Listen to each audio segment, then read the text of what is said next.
Mr. Alonso. Ladies and gentlemen, let us witness the recognition of our very own artists, Apo Quezon, Mr. Alonso Saclac, and Apo Wangot, Ina Wangot, to receive the natatanging Ikalinga Award, or literally meaning genuine Ikalinga honor.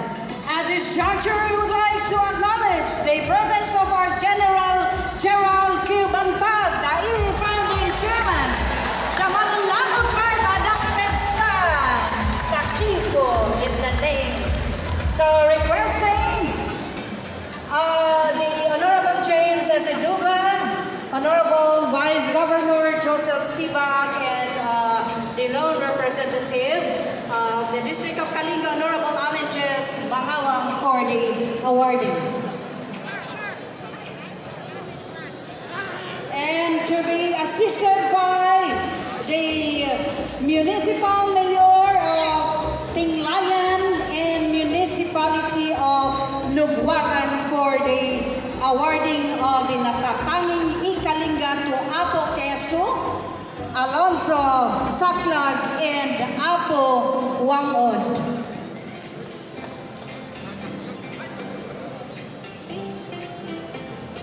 May we request Apo Quezon?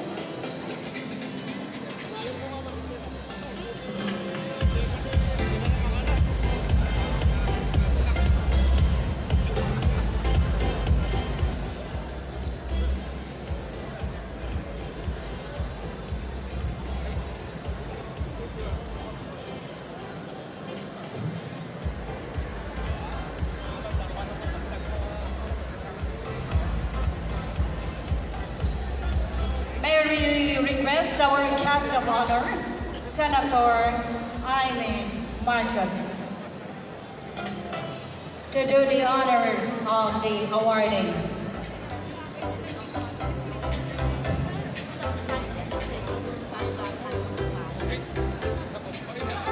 Requesting General Bantag to please come up. Please allow me to read the citation.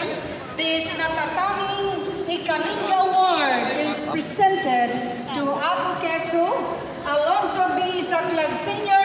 in recognition of his role in bringing international awareness to Kalinga's indigenous knowledge, skills, and practices in traditional music and dances. Given this 14th day of February 2023, during the celebration of the 28th Kalinga founding anniversary and 4th Bodong Festival, signed Provincial Vice Governor Honorable Joseph Sibak, and signed Provincial Governor Honorable James Sagmayaw Eduga.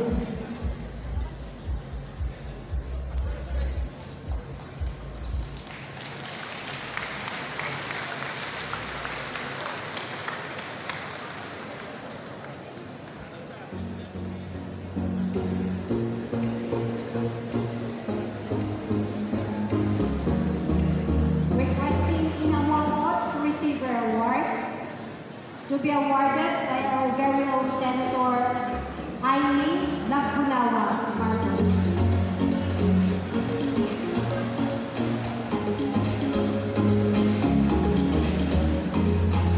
This natatanging Ikalinga Award is presented to Apo Wangot Maria Pipogay in recognition of her role in bringing international awareness to Kalinga's indigenous knowledge, skills, and practices in traditional tattooing called batok. Given this 14th day of February 2023, during the celebration of the 28th Kalinga founding anniversary and the 4th Bodong Festival, signed Joseph C. Bach, Provincial Vice Governor, and signed Honorable James S. Eduga, Provincial Governor.